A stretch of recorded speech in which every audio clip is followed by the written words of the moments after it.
Welcome to the Miller Experience Overtime, the first episode with my two co-hosts, my boys, Craig and Victor. Hey, I appreciate you guys liking, subscribing to the channel. Please continue support, keep comment, check it out, subscribe, everything, guys. I really appreciate you guys. Vic, what you got for us today, baby? All right, first up, we got some college football. Nick Saban, one of the greats, has had enough, I guess you can say, and he decided to retire. And Coach Prime put a comment on his X Twitter feed, which says, "Wow, college football just lost the GOAT to retirement. Wow, I knew it would happen one day soon, but not this soon. The game has changed so much that it chased the GOAT away. College football, let's hold up our mirrors and say honestly what you see." So basically, Prime is alluding to the NIL and the transfer portal, which has really, really shifted how college football can basically be how you build your teams and keep your teams together. So now we're in this era, basically, that coaches that are able to shift or change and navigate the transfer portal and NIL, they're going to be successful. And the ones that can't change or don't want to, they're basically not going to be. So, but the transfer portal is crazy. I've always been for NIL. I feel like, if you got talent and you can make money, you should be allowed to make your money. But when it comes to this whole, and NIL is a little bit of a mess. It's really the NCAA's own creation. Because first of all, NCAA fought NIL for years. They just refused to do it. They're student athletes, all the other terms they wanted to use. But then states started passing basically their own laws back in 2020, 2021, basically for NIL. And the states were basically telling the NCAA, we're going to do NIL whether you want it to or not. Whether you want it or not. So 2021, you got like 27 states passing laws regarding NIL. So NCAA just threw up his hands and say, okay, you got it. And now we have players getting paid, some that I'm all for. It still seems a little crazy, but I think it's just doing in the open what college football was doing in the closet, basically. Yeah, behind closed doors. Yeah. So yeah, that do transfer portal. I think it's going to. I'm not a big fan of it. As far as players being able to move, because every player can get in their ego. Mm-hmm. And they think, well, I'm the starter. No, dude, you're the third string running back. Yeah. So they're going to transfer. Yeah, they're going to transfer over here, over there, and either end up in the same situation or worse, instead of just staying somewhere and just earning their spot or waiting their turn. So now coaches have to recruit and re-recruit these players year after year. Instead, because these scholarships are basically year to year for them. So what about that second string player who's been waiting his chance, and now you transfer in someone? Yeah, that's like a slap in the face. I've sat behind these guys. I've learned film. I went out there. I had these second string reps. Now I'm ready to take over, and you bring someone else in. Yeah. So. And it's interesting with Nick Saban. The reason why he retired, let's be honest, because of this stuff here, man. It's not gonna. How should I say it? It's going to make it more difficult for him to win, because not everybody. You got these players. Mm-hmm. If they don't have their way at this school, I'm gonna go to this school. Or if this school paying more money, I'm gonna go to Boise State. You know what I'm saying? Yeah. Mm-hmm. Boise State dishing out more money. Who's to say they might be national champions next year? You know. Right. I feel like go ahead, Craig. No, and your point is valid, because let's be honest. Now you don't have to go and, like you say, get behind closed doors and get money. Now I can go to Jackson State and get money. You know, if I'm somebody who's looking, that's the reason I want to go is, help my family out. Pro is the next level for me. I can do my best here, but I'm getting paid. My family's okay. They're taken care of now. I'm able to eat. I'm not that starving student. Yeah. Now the NIL, be honest with you, I ain't mad at it because we all been college students. We know how it is. You know what I'm saying? If somebody gonna offer us that much money legally, shit, yeah, I'm gonna take it. My mama slapped the crap out of me if I take that, I turn that down. Yeah. Now the transfer portal is the one I hate. That's what I was. And the reason why I hate the transfer portal, I think down the road, I was just telling my buddy this last night. I said, dude, this transfer portal gonna make me not want to watch the NFL in 10 more years. And let me explain why. These kids, they don't want to be developed. As soon as they lose a starting position, instead of going out there fighting for it, oh man, okay, old boy gonna take my spot. Cool, I'm working harder this summer. I'm gonna train harder, get faster, stronger. Instead of doing that, they want to go the easy route and go to a school where they can play. Now, once they get to the NFL level, that's going to hinder them. Because they don't know how to train. They don't know how to compete. Everything, they so used to everything being handed to them is me, my. They pout. That, I'm going to hold out. Because I ain't getting no playing time. I'm going to hold out. I ain't getting this. I'm going to hold out. I ain't getting that. I feel like it's really going to. Did y'all see that tackling yesterday against atrocious? What you call it, tackling? Whatever you want to call it. They try to tackle. That's going to be the NFL in 10 years. Yeah. That's going to be the NFL in 10 years. Guys don't want to work for it. They don't want to work anymore. They don't want to work for it. It's called, I'm a competitor. I'm looking at all these podcasts now. Okay, I'm studying them because I want to be better. I want to see what they're doing because I'm studying them. That's just the competitor in me. That's how I was in high school. In high school, me and my brother, when I played running back and linebacker, I had this guy took my position, my outside linebacker. I trained that whole dude. I was pulling trucks. That's how bad I wanted. Yeah. You know what I'm saying? Yeah. I was pulling trucks. That's how bad I wanted. The transfer report is going to hinder these kids, going to make them not hungry anymore. All they're going to make it feel like they need to be given, not earned. And I think that's the real reason why Nick Saban is leaving. Because of that damn transfer report. Now, Alabama got money. Nick Saban get whoever he want. They got the bread, man. I don't think NIL deal is the issue. I think it's more that transfer report. Yeah. I think in my opinion, I believe that has a strong pull, a draw to what he's opposing. If you will. Yeah. I think that that transfer portal gives a kid more power over their coach.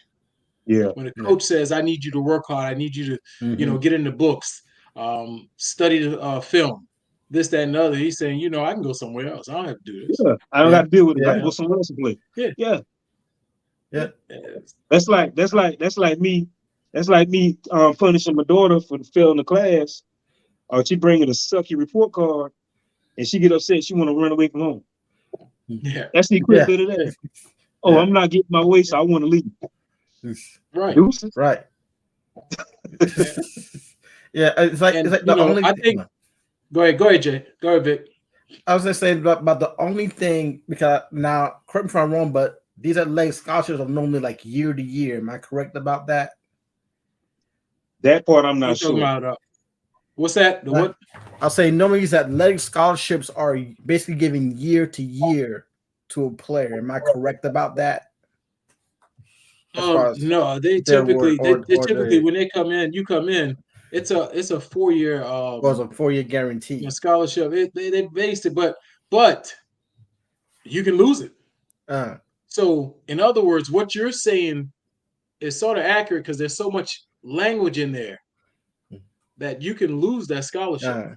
So about the only thing the colleges can honestly do is literally lock them in for 2 or 3 years where they can't leave, but the school can't cut them. But that's a chance on their end also. So, well, there'll be so much hell raised about something like that because you have people who fight for students to say, no, you're not going to lock this kid in. That's like a kid, signing up in high school. He'll say, I'm going to go pay for Nick Saban. And then all of a sudden something comes up and he decommits. Yeah. And that's his right. Yeah. Yeah. You know, but at the same time, it puts the coach in a bind because he expecting you, and he's already got that scholarship accounted for. Now now his scouters are out there scrambling to find someone to replace that. Yeah. That's what I'm talking about. Yeah. So it's a catch-22 situation. It's almost like if you do that, they're gonna put it where, you know, you aren't going to be this, and a kid is going to be able to sue the school for something like this, for holding them hostage, you know, if you will. Yeah. But something has to give. Yeah. Something has to give. It's stacked up, man. Something got to give, though. Seriously. Something got to give. I mean, think about it. That college is putting all that money out there. Yeah. It's money for that scholarship. Yeah. You know? Yeah. I say give the kids. I say give the money to the kids after they finish playing their college career. After their college career, give them everything they earn in one packet instead of doing their time in college. Because think about it, man. You setting up. You actually setting up the student too. All this money, man. Let's take a Caleb Williams for instance, right? I think he's generating. No, what's LeBron James' son? 18 years old. He's bringing in $4.9 million. Yeah, a freshman in college. Yeah. Now you might have a student there. You might have a student that's now he's already a millionaire. Everybody knows his daddy. You know what I'm saying? Yeah. You might have a student there that's hungry. You know what I'm saying? He barely making. He just did off a scholarship. His parents is poor. You know, he's still kind of starving himself, man. He might see LeBron's son. That's a lick right there. You know what I'm saying? Yeah. That's a lick. You setting these kids up. Yes. That's just my opinion. I went to Bethune-Cookman, man. My college right there in the hood. I could just imagine. I could imagine we had a player bringing $4.5 million and still living on campus, or going to school on campus. Man, he's a target. Yeah. Think he's getting 4 point whatever million right now. His little brother is going to get more than that when he comes. Yeah. You know? The market. It's constantly going up. So I feel like, just give it to the kids right after their college career, man. Put it in the packet. You know what I'm saying? You know, every year or every semester, let them know how much they earn so they can be able to keep tallies of it. So when their school year is over with, they know exactly how much they get. Yeah. See, you know, well, I think they thought about doing something as it relates to paying the players, but what happened was they said, okay, how are we going to pay them? Based on position, based on, you know, what they'll bring to the table. You know, their name. So, and if they were like, how could they do it? Yeah, and also if the schools were directly doing the paying, all of a sudden somebody's going to bring in Title IX and say that these non-revenue generated sports, these players need to be paid too.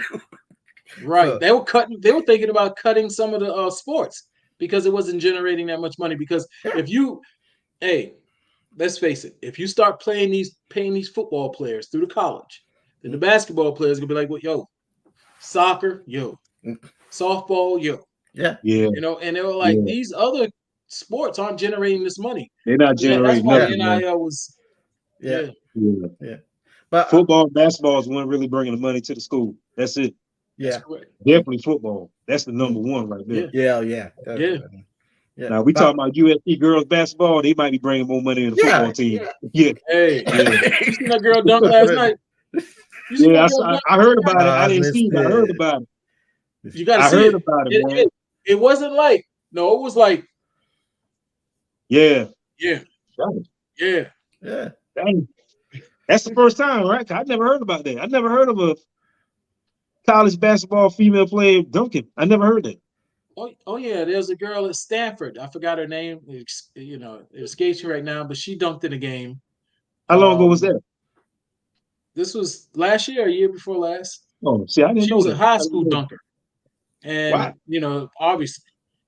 So let me ask you a question: if all these female basketball players are dunking college women basketball, and they're dunking like that, why they can't do it in the WNBA? That's the big issue. Nobody never dunked in the WNBA, I believe. There's very few of them. What's her name? The young lady that went over to Russia. Brittany Griner. Brittany Griner drop step dunk. Yeah, she'll do a spin move and dunk. Oh, wow. See, They don't you gotta see it. No, you gotta see her highlights. She been dunking since high school. And I'm talking like dunking, not just putting it over the rim. But they were talking about at one point trying to lower the rim so that it could be more dunking, but that didn't pass. There are some that dunk. They don't want that. Yeah, there are some that dunk. I think Shaq suggested that. He said that maybe they should lower the rim so they have more dunking, so they bring more eyes to the game. Right. You know. Yeah, you don't see. I mean, there are some, like the girl. There was one girl. She had, what was her name? They said she can take one step and pound it. She was only like 6'2" or something like that. That's jumping for a female. I mean, anyone. Yeah. The one that dunked last night, she's only 6'2", 6'3". Yeah, when we done with this, I'm gonna YouTube it real quick. I'm gonna see this. YouTube. I never saw it. YouTube. I'm actually gonna try to get to a game this year. Yeah, well, let me know because I wanna know my wife and kids want to go. Yeah. So let me know who you need to talk to about getting tickets. Yeah, I'll definitely talk to you. All right. What's the next one, Vic? All right, the next one. See, we kind of coupled on the one with Nick Saban and NIL and all that. Hold on, let me say something. Bill Belichick needs to sit his ass down. He don't need to go to Atlanta. He don't need. He don't look right in Atlanta. You know what I'm saying? It's too much of us there. He gonna be uncomfortable as hell. He can't draft worth a damn. He can't evaluate talent worth a damn. He just need to be a defensive coordinator somewhere. Exactly. Yeah, Bill Belichick has been released by the Patriots, and if you look at him as a head coach, he's been successful under a single quarterback. Tom Brady. Thomas Patrick Brady. When he goes in the Hall of Fame, his first word should be "Thank you, Tom Brady, for getting me here." Yes. Understandably. Yes. But yeah. I don't see him as a head coach. I mean, I know somebody will look at the glory years and take a shot. Well, Atlanta interviewed him today. Yeah. See, they'll think about all those 6 rings. And the Cowboys talking about that's a possibility. No. If it's true what they say about Bill Belichick, him and Jerry Jones ain't gonna get along. That ain't gonna work. No, because here's the thing.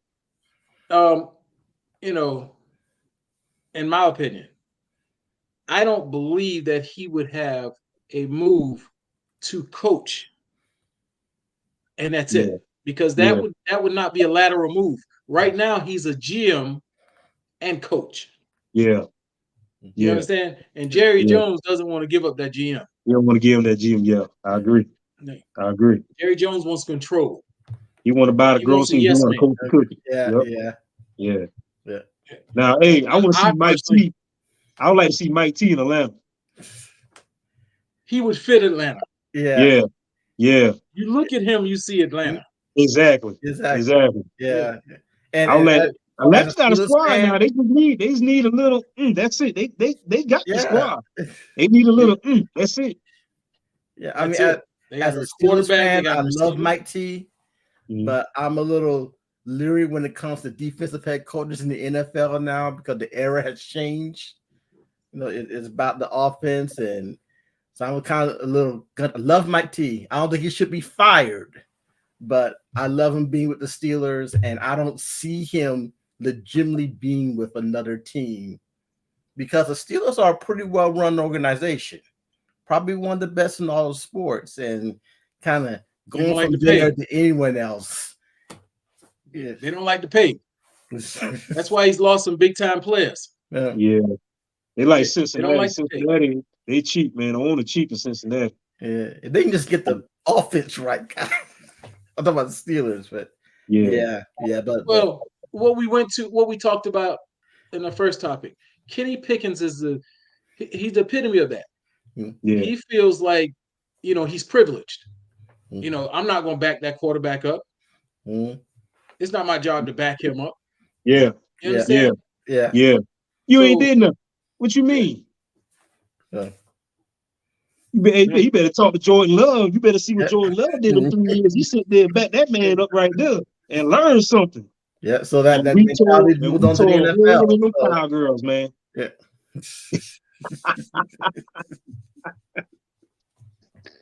Round two.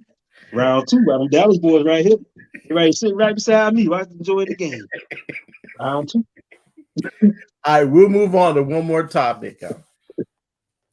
Charlemagne the God made a comment on it. I think it was MSNBC video. Basically says, I may talk about Biden's shortcomings, but Trump is the end of democracy. So basically, why is Biden and Trump voters disgusted with Charlemagne the God? Or so basically, there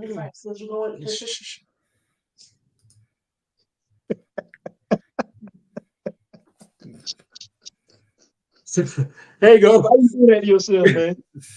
Wait a minute. Don't embarrass yourself like that. All right, hey, this is the topic. I was talking to my sister about it. I'm gonna be blunt. I'm gonna be frank. That's what it's about. Be frank. Yeah. Listen, Charlemagne the God. He's doing something that is counterproductive, if you will. I understand educating the people and say, hey, Biden isn't doing all the things that he said he would do. And let's be honest, the president can't do everything that he said he's going to do. No. He can try, but he can't do everything. He don't have a long term to do it. He's only 4 years. You can't do all that in 4 years. Yeah. And he doesn't have the Senate and the House. It's tough. He tried to get the student loans forgiven. Yeah. He tried. He tried several things that would help the Black community. But going out and saying that, Joe Biden is a shitty elector, saying that when you know that he tried, you understand? Yeah. But you're saying this in a company of young-minded people or people who are ignorant to things, and they hear that and they go run with it. Oh, he's shitty. We don't want to work with him. We don't want to, we need to vote him out. Okay, you talking about somebody who's trying versus a party who's not going to try at all. So you're saying stay home or vote for a party that's not going to help? You understand? Yeah. It's one way to educate, but educate in a way that you're not putting down a party that's going to try to help you. All right, you're going to say Trump is the end of democracy. Yeah, but they also heard you say Biden's a shitty elector. So what did they say? All right, well, we're not going to vote. When you got that's pretty much. Vote anyway. So, you want us to vote. What are you doing? You want us to vote. You say that's what our ancestors fight for. That's what they lost their life for. But you telling us both of these candidates, because like you say, you speaking to young-minded people that's ignorant, so they're not gonna do the research for themselves, so they can go about what you're saying. Yeah. Both of them was pretty much, in layman's terms, shitty. Both of them. Right. So don't vote. That's pretty much what I get from the conversation and from the things that I've been reading. Yeah. If you're gonna say both candidates are bad, then bring forth a third candidate worth voting for, or give some sort of alternative. But you can't leave us out here in the open, because either someone's going to vote one side out of spite or not vote at all.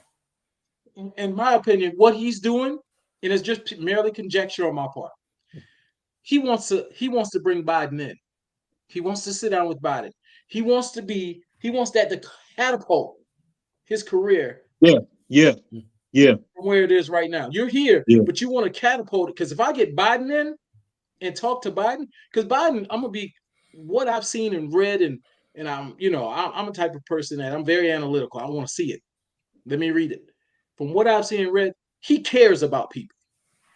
You understand? The man cares.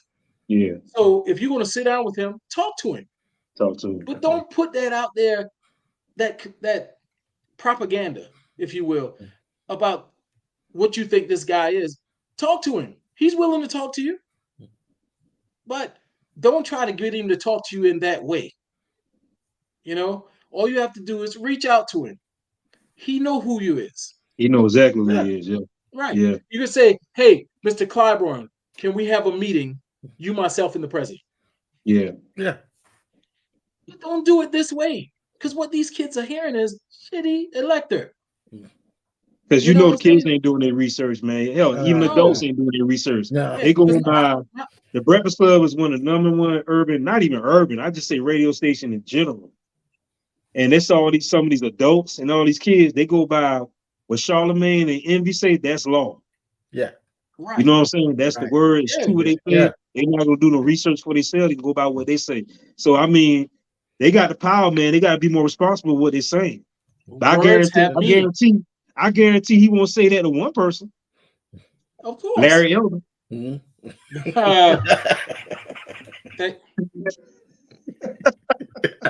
You ain't there.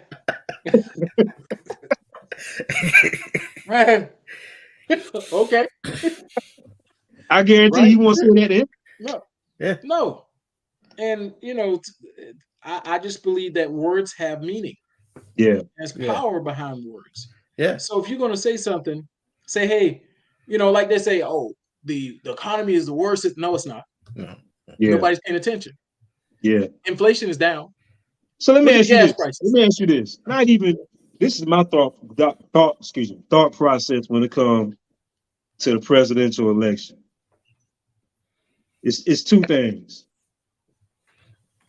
You vote for the person that benefits you. I don't care if he's Democrat or Republican.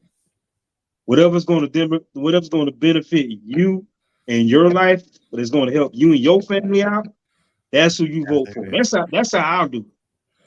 And number two,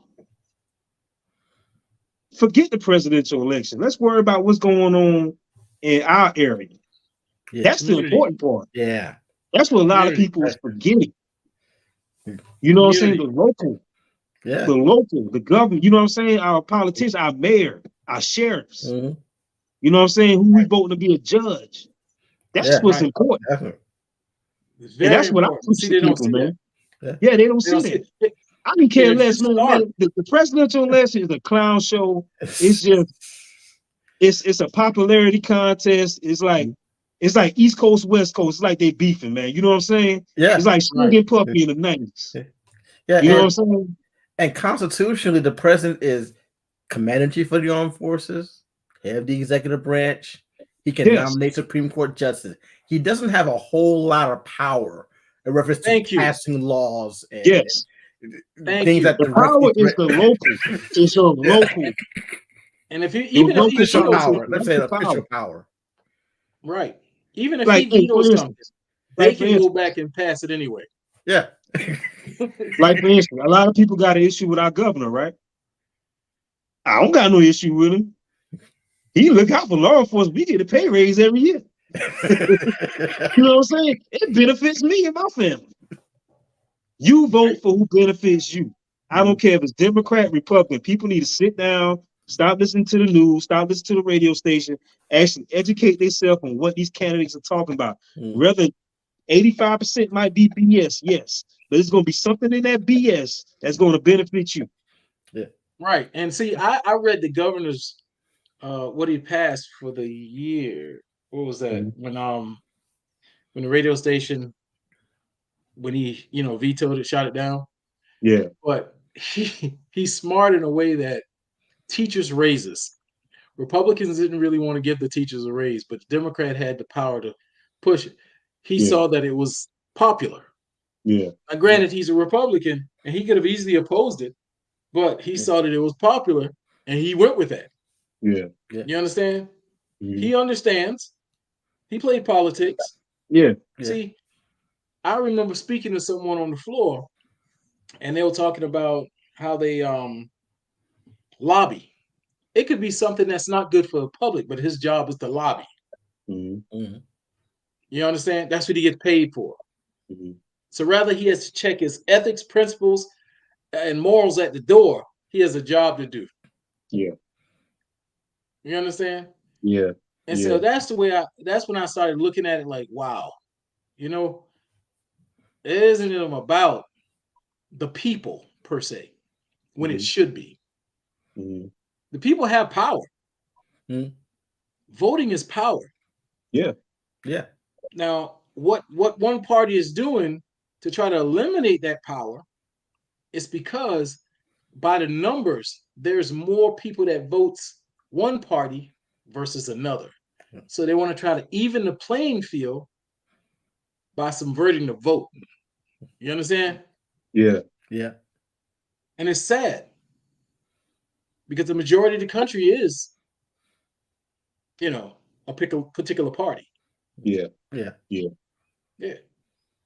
I mean, look at Mississippi right now. Mississippi is starting where they're saying they're no longer going to be able to they no longer want, the governor saying he signed, no longer going to give food to the needy, the kids, free lunch or whatever have you. Yeah. Mississippi Republican governor said, no, we're not going to do that anymore. Poor state. Better call Brett Favre. When you talk about taking food out of kids' mouths, yeah. then you want to take away Medicaid. Yeah, that's wild. Kids need it. Yeah. Kids need it. I mean, let's be real. What's their reason? What's their reasoning behind it?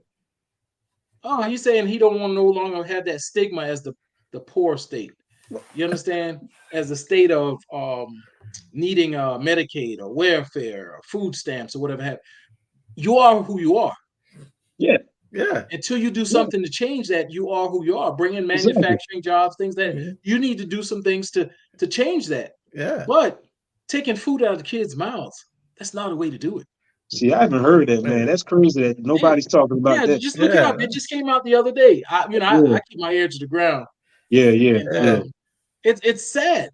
And then you got states that they made it hard for kids to get Medicaid. Now let's face it. You have parents, you have women out there, or men.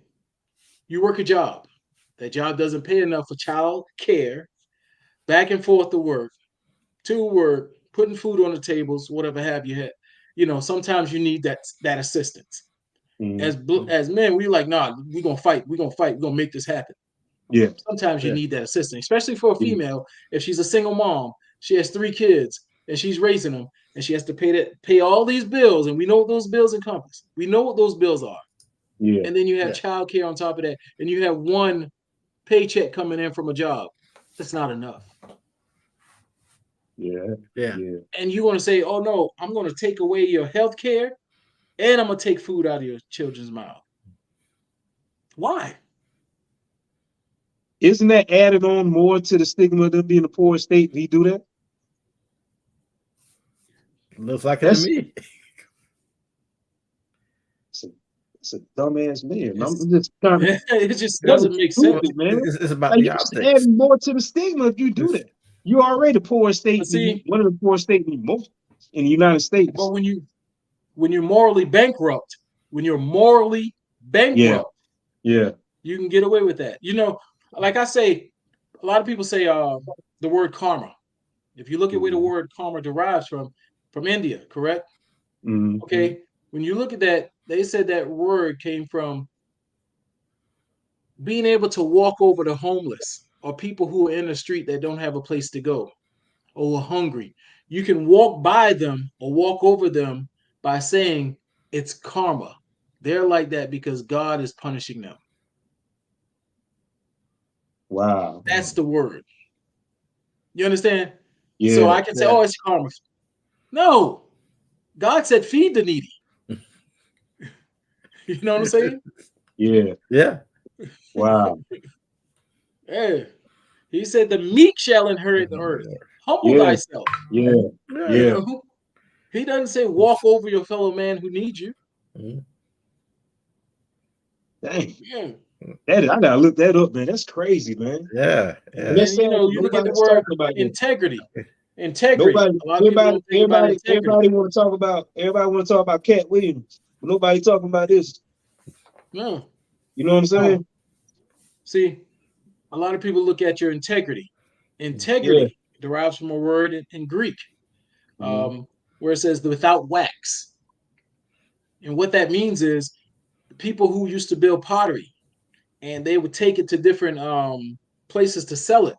And along that route, it would bustle about and crack. So they get out and put wax on the crack. Yeah. And then they get it to the place and sell it to the people. The people get it home who, they're ignorant to it. They'll just put it there, and all of a sudden something bumpy that cracks apart, or they put it up to the light and they see, all these imperfections. Whereas the people who knew about it, they would come to that shop and say, hey, hold it up to the light and see if there's any cracks. Yeah. So your integrity was without wax. Wow. So if you didn't use wax, you had integrity. Wow. And you learn something. Hey, man, you want to be the knowledgeable guy in this show here, man. I don't see that. Wow, that's very informative, man. Wow. What you think about Nikki Haley? I think she goes wherever the wind blows. I don't believe she stands on anything firm. Here you have Donald Trump just berates her. And you sit there and you talk about, oh, he's a good candidate. Even if, I'll pardon him. But you said, when they said, will you pardon Donald Trump? Yes, immediately I'll pardon him as soon as I get in the White House. Okay, but they said, will you pardon Hunter Biden? Oh, of course not. And because I don't know what crimes he's been committed. I don't know what he's done. Well, you knew what Trump did. You knew what Trump did. It's in your face. Yeah. It's in your face. So when she gave that, I was like, wait, what? You saying you pardon Trump and you see everything that he's done. Yeah. The indictments are there. You don't know what Biden's done and you're saying, no, I won't give him a pardon. Yeah. That makes no sense to me. But you want to run for president. That's wild. Yeah. I think one thing that awed me but then surprised me was when Nikki Haley tried to take credit for taking down the Confederate flag. Now, I thought this when it came down. I thought the only reason that it came down was because it was politically convenient. There was no overall moral for the shot. No. It became convenient now to take it down. And I mean, talk about not having integrity. I mean, you can't say that this flag is a show of our heritage when card-carrying hate groups wave that same flag with pride and you don't complain about it. I mean, right. That happened during election year, right? Abraham Lincoln. Yeah. Abraham Lincoln. That's convenience. Yeah. So politics is a big. I see politics as a big game, especially on the national level. I see it as one big, huge game. Like I said, man, I'm always saying this. I've been saying this ever since we've been doing the show. And we have political year, man. People just vote for it. Worry about what's going on in house. Worry about what's going on closer to home, man. The president election, yes, you still need to vote, but just do your research. Don't go by what Charlemagne saying or what's the other girl, Ted Figaro, or anybody else on Fox News or whatever news, man. You do your own research. You know what I'm saying? Yeah. Study, man. Study. If you politics just a game, man. Yeah. So you just go for the people. Yeah. You vote for the person, whether Republican, Democrat, Independent. You vote for the individual that going to benefit you and your family. Mm-hmm. You know what I'm saying? Hey, and I watched an interesting stat a couple weeks ago. I wish I had charted up, put it up here. And if I find it, Vic, I'm gonna have to send it to you. It's a chart that shows the economy, how it works as it relates to the deficit, GDP, so forth and so on. And it shows from Clinton how he was able to balance the budget and have a surplus. Mm-hmm. Now we're trillions of dollars behind in the hole right now, but he was able to bring it down and have a surplus of billions. Democrat. Then you get a Republican in, and it goes back up. Then the Democrat comes in and fixes it. Obama was bringing it down, where he could try to get it to a surplus. He was bringing it down. Yeah. Trump gets in, goes back up. Yeah. Biden gets in, it's starting to come back down. Now you tell me, when they say fiscally responsible, you understand? And when I hear my family members, nieces and nephews who don't educate themselves, and I have to sit them down. Hey, let me tell you something. Oh, but this person gave us a tax break. They gave us a raise. No, the tax break was for the wealthy. It wasn't about you. You got $15. Yeah. $15. Yeah. And you keep talking about, everybody talking about, oh, we got to lower the tax, we got to lower the tax, we got to lower the tax. How are you going to get paid, Excalibur, with no taxes? How the military is going to get paid? Yeah. Yeah. I mean, let's be real. Yeah. But then you have the government saying, okay, we don't want to forgive. I don't want to forgive student loan. Now, all these industrialized countries have people going to school. They don't pay college. Yep. Yeah. We the wealthiest industrialized country. But yeah, we telling kids, oh, we need you to pay $30,000-$40,000 a semester. We don't have it. Okay. So Biden said, okay, we're gonna help you kids out so that you can be on a level playing field. So when you finish school, you don't have to worry about these student loans. You're on a level playing field, get a job, help the country. Republicans say, and I'm sorry, the other party says, no, we don't want to pay for y'all student loans. We didn't go to school. We don't want to pay for y'all college education. Okay, what if I say, I didn't vote for this congressman. I don't want to pay for his salary. You know what I'm saying? Okay, y'all want to say, all right, let the government shut down, but y'all still getting paid. They still get paid, yeah. That's asinine. I mean, I don't understand that. You understand what I'm saying? Yeah. Until it affects your pocket. Yeah. I always say that. Yeah. I always say that until it start affecting their pocket or family members, somebody they love, that's when things going to be changing, man. And if you look at it, and if everybody open their eyes and they pay attention, anytime a Democrat's in the and he said, all right, we got a shutdown looming. We gotta hear what y'all got. Oh, we just gonna hold out. We're gonna hold out. We're gonna hold out until we get. Whereas if a Republican in there, and Trump tell you, he did it several times. The Democrat come to us, all right, let's negotiate. Let's see what we can do. Let's stop this. Because they care about the people. Yeah. You understand? You know, they don't hide their hands. I'm still getting paid. Yeah. Yeah. I'm being real. You know what I'm saying? I'm being real about this. But yeah, you have so many people out there saying, oh, I'm this party, I'm that party. Okay, how do they benefit you? That's what I'm saying. How do they benefit you? That's what I'm saying. How do they benefit you? It's about benefit. Yeah. I ain't no party. I only roll with the party that's going to benefit me and mine. That's who I roll with. You know, the parties platform-wise have not always been the same parties. They flip platforms. I've got exactly when I did 60 of that. Give it another generation, they will flip platforms again, and Democrats will start sounding like Republicans. But see, now it's dangerous because you know if you put somebody in there now, he's out for retribution. He's not about passing any laws that's going to benefit people. He's just not. He's for retribution. He's about all those people that I think went against me. Yeah. You understand? It's the end of democracy. If you know what a man says, believe what he says when he says, I want to be a dictator for a day. No. What day? I'm above. I got immunity. Yeah. Now, hey, come on now. You're in law enforcement. Yeah.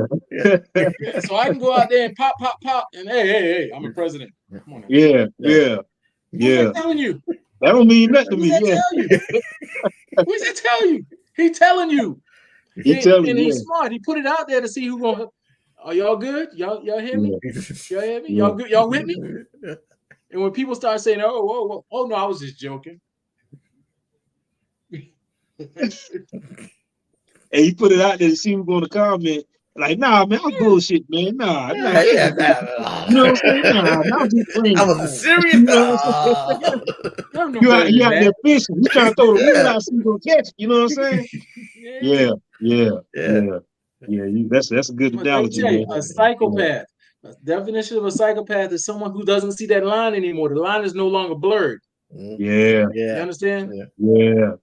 When I say I got COVID and I go to the hospital and leave my wife and son who got COVID too.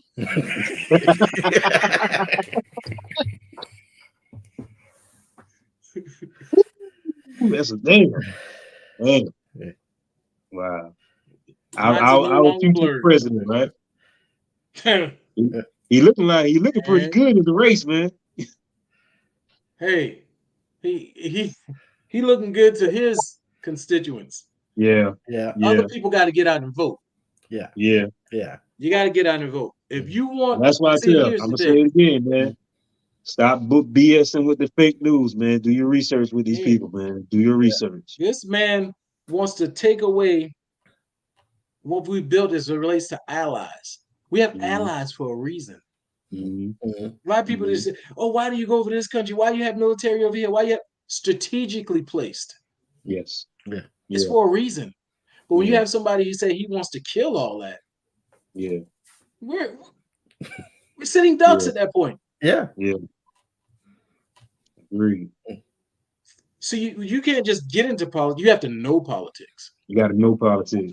Yeah. And that's why I'm rocking with you, man, because I'm trying to learn more about this stuff, man. I'm tired of I know you're very educated, so you gonna have me start looking into things, man. And me too. I'm the type, man. I don't believe everything I see, man. I just choose. You seem more knowledgeable, so I'm gonna trust you more because I know you. The people that's giving me information, I still tell you to read. I don't know them. Huh? I still tell you to read. When I say something, I still tell you to read. Now, granted, I've looked at many sources before I disseminate things. You understand? Yeah. I don't just take it in and say, "Oh, run with it." No, and that's what I teach my nieces, my nephews. Yeah, don't believe nothing on face value. Do your research. You know what I'm saying? Do your research. Hey, listen. You have one party that says, when they put up a debate or you interviewing someone or something like that, and let's just say you go to that person and say, I want to interview you, and let's say it's one side or the other, and you say, I want to interview you, but want to have fact check in real time. One party's going to say, oh no. Yep. The other party's no problem with that. Yeah. They give you your answer right there. Right there. Yeah. What does that tells you a lot right there. Yep. Right. When I tell you don't put nonsense on Twitter that's gonna, warp the minds of some of the weak, if you will. Yeah. Don't put that out there. And the party says, no, we gotta fight. We got freedom of speech. We gotta have that. So you want them to disseminate false information? Yeah. I mean, that's free speech. Yeah. I understand free speech, but let's fact check it. They don't want that. Yeah. That tells you all you need to know. Yeah, that's true. Yeah. That's now, granted, we need a two-party system. We need a two-party system to have a balance. But let's not try to rip over here and rip the Supreme Court, for instance. When you get it like this, now you see what happens. It puts stress on the country. Now people are saying we don't believe in the Supreme Court. By the numbers. I mean, the numbers are out there. A lot of people just say that, the Supreme Court is just warped. You really can't believe everything that you hear out there. Now, one thing, it's understandable for other people. People have their different views about things. But when it's based on the Constitution, I know it's a living, breathing document, they say, because things can change, but they change based on your ideology. Yes. Yeah. Clarence Thomas. Clarence Thomas. Yeah. He got through college because of affirmative action. And now you're saying, oh, you need it. Get where they come from, right? Yeah. I'm just being real. My bad. Yeah, and I love it, man. This is what we're going to be bringing to this show, man. We're going to talk about sports, politics, anything y'all want to talk about. This is the show we discussing, man. Everything. Did we skip over the topic of kids opting out? Oh, kids. No, we just didn't put it on there. Well, you want to? Yeah, we can. Yeah. So kids opting out of bowl games. They ain't in the playoffs. Some will say I ain't playing. Like I'm going to the draft, and they're just kind of taking that game to prepare for themselves. What do y'all think about it? I got my thoughts about it. It's stupid. It's stupid, man. Like I say, it's going to hurt the football game in the future, man. It's going to hurt football in the future, man. Like, I'm going to say Florida State, for instance, right? Dude, whether y'all got a national championship or not, y'all wasn't going to do shit anyway. I mean, point blank. You know what I'm saying? Ain't nobody Florida State hat. Where's my Florida State hat? Hey, I'm a Gator too, man. Hey, so I know. So check this out. College football is a business, correct? Correct. Florida State, Heisman Trophy, could have been Heisman Trophy candidate, first round draft pick, quarterback, out for the season. He was Florida State, correct? Correct. Yes, they're undefeated. But who wants to see Florida State without their quarterback in the playoff? It's going to be another TCU. Y'all remember that last year, right? Yeah.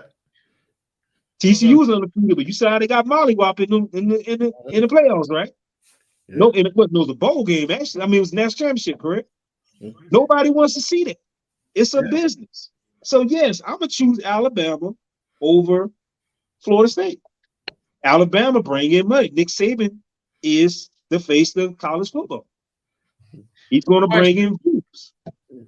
Go ahead. If Deion Sanders was coaching Florida State. Deion Sanders with Florida State, they would have been. Yes, I agree. I totally agree.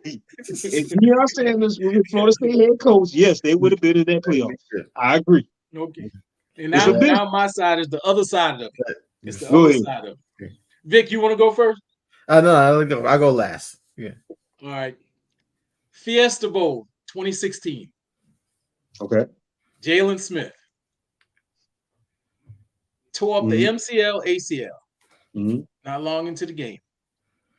He went from a couple $100,000. He was double-digit millions. He lost right that very moment because he went from a top 5 pick to a second-round 34th pick. That's the linebacker, right? Yeah. He played that. He went, he was at Dallas. He sat out for a year. Yeah, and then he went on. Then you have Jake Butt. Same thing. Injured in the bowl game. Was going to be a high draft pick. There were several others. I just brought up these names. The next year after it happened to Jalen Smith, what happened was it was a domino effect. Players like McCaffrey, Fournette, those type caliber players that said, you know what? I can't risk that.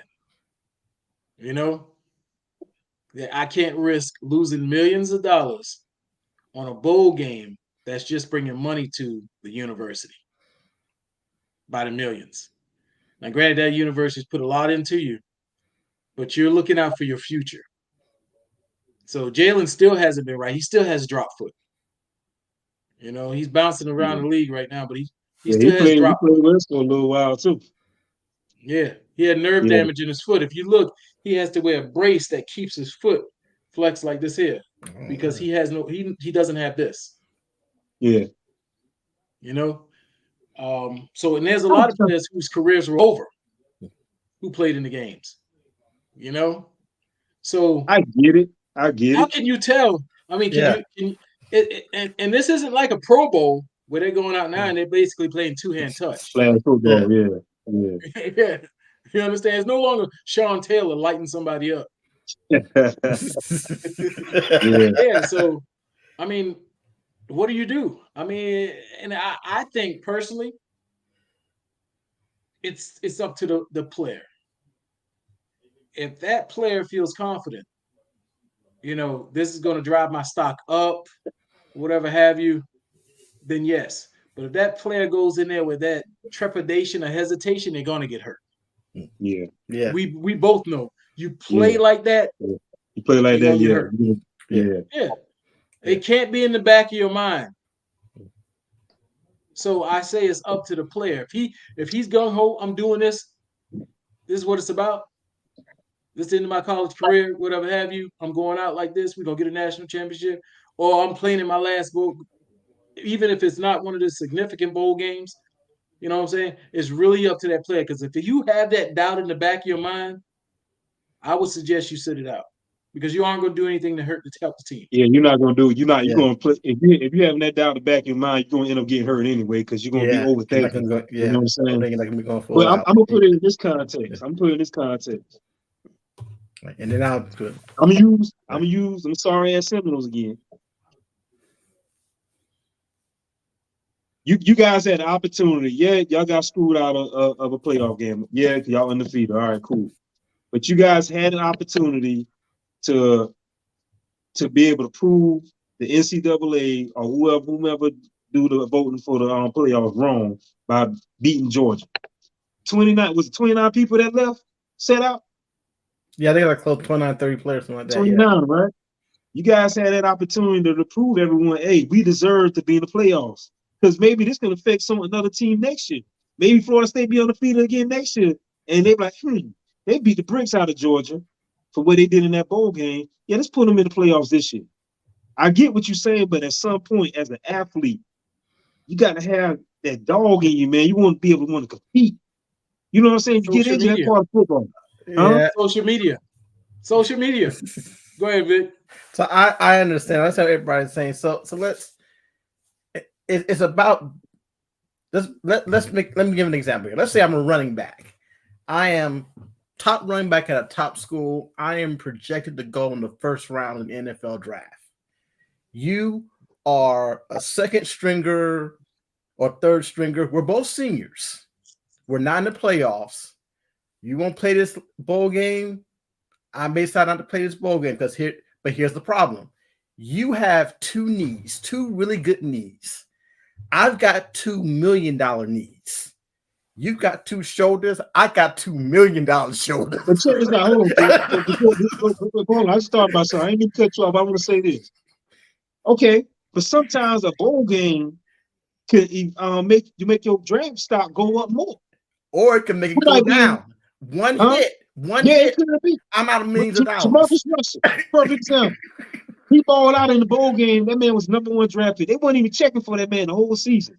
One bowl game, he balled out in #1 draft pick. Yeah, that one game, that one hit can change so many things. But if you're the senior who's not even being projected to go in the draft, you and I are honestly thinking differently, because we there are different consequences at play. You blow your knee on that bowl game, you graduate. I blow that knee out, I'm out a whole lot of life-changing money for me and my family. So we're thinking differently, and these players, they're basically making a business decision. I can see both sides. So the only I was gonna say, let's say two things. One, the only way this really gets fixed is if the NFL stops it. One comment from Roger Goodell: if you don't play in your bowl game, we're not drafting you. Put a stop to the whole thing. Another fix that might work, since we have a 12-team playoff, the other bowl games aren't playing for anything.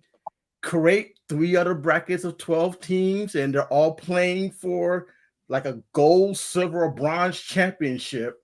So now all the bowl games fit into a bracket like the NCAA tournament. You had the March Madness, but you also had the NIT.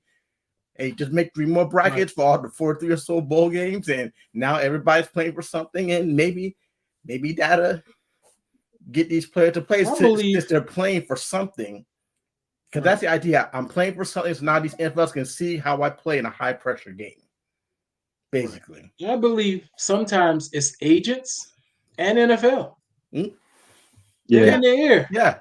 I really don't think you should play that bowl game. Yeah. Now, if an agent calls me and say, "Hey, New England, they say you shouldn't play in this bowl game. You know they're having you come in and do a workout." Oh yeah, man. So this what college football need to do. Just stop all the BS bowl games. Just focus on the playoffs and national championship. Yeah. Because honestly, nobody's really watching. They're not gonna do that. You know what I'm saying? Sometimes I forget about it. No, because somebody's making money somewhere. Yeah. When you have the I don't know, the Smart Man Bowl, the Tic Tac Bowl, the .com bowl. You know what I'm saying? I get the Craig Bowl. Hey, one day I was off work, right? I'm just flipping through the channels. I'm like, damn, a football game? It's like a BS bowl, the doggone tuna fish bowl and stuff like that. You know what I'm saying? You can put a bowl on anything, man. Yeah. Put a bowl on it. Yeah. That's what they need to do. TV just stop money. that, man. Yeah, you're right, but it's all about money. Yeah. Economics, man. That's all it's about, man. Yeah. And like Vic said, and I understood what you were saying, where if I got these $1 million parts and you're a senior as well, and you might have an opportunity to bring your stock up. So I'm gonna say, hey, you go ahead and play. Yeah. It might help your stock rise. Yeah. You know what I'm saying? I'm not gonna stop you because you ain't getting much touches this year. Only touches you got is when I raise my hand and tell you I need a break. Some of these bowls beside the playoffs are nothing but a preseason NFL game. Yeah. That's really what it is, a preseason NFL game, man. Yeah. Was it Lattimore? Was it Lattimore that blew out both his knees in South Carolina? Yeah. Both his knees. And he was a monster. If you go on Instagram, that dude, his mind. Oh, boom. man. He was bad. Yeah. Yeah. He looks terrible. But he's on that what's the boy name? Chandler Jones, man. You know, you see how he acting lately too? Yeah. Them boys on some drugs, man. I mean, alleged. I'm not gonna put that out there, but just the visual of them there, something ain't right. Something ain't right with those two, man. Maybe it was. I mean, because you never heard anything from him when he was playing in South Carolina. Nah. Maybe that just did something to his psyche because he did go to San Francisco. They drafted him. They drafted him, but he wasn't the same player, man. But he was an all right player, man. But he's played in the league for about 2 years, I believe, and that was it. Yeah, his knees wasn't the same. Yeah. So Willis McGahee. Remember Willis McGahee, University of Miami, took that hit. He had a pretty decent NFL career. He didn't play in the bowl game because he was hurt. He came back. You right. And you know, but I just feel like it's to the player. If you got it in the back of your mind, I might get hurt. Hey, you might need to sit out. Yeah, that's the old saying, man. If you think about an injury, you're gonna get hurt. That's the old saying in the football. Too much. That's the old saying. What you fear. Yep. Well, hey man, any more topics? Not really a topic, but more of a comment. I know you're happy about your Green Bay Packers, Ernst, but I got a complaint. The Green Bay Packers are, if life is not fair, was a team. Because I'm trying to figure out how in the world do you get the quarterback position right 3 times in a row? Hold on, who said that? I'm saying that. Man, hey man, you got the quarterback position right 3 times in a row. That's not fair. Hey man, look here, man. We just know what we're doing. That's all. We take our time, man. We know what we're doing. We're like the Pittsburgh Steelers with coaches. You know what I'm saying? My quarterback is the top quarterback the whole season. Man, look here, man. Y'all had the Dallas Cowboys had 10 bye weeks. Y'all ain't play nobody, man. Y'all had about 10 bye weeks, man. I almost burned everything I had.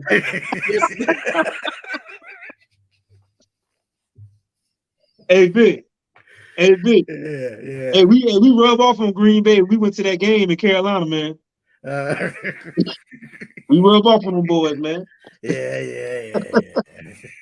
Sickening. Hey, man. That's all I got for tonight. Yeah. Hey, guys, thank you for watching. Please like, subscribe, and share. And we see you guys next week. Peace.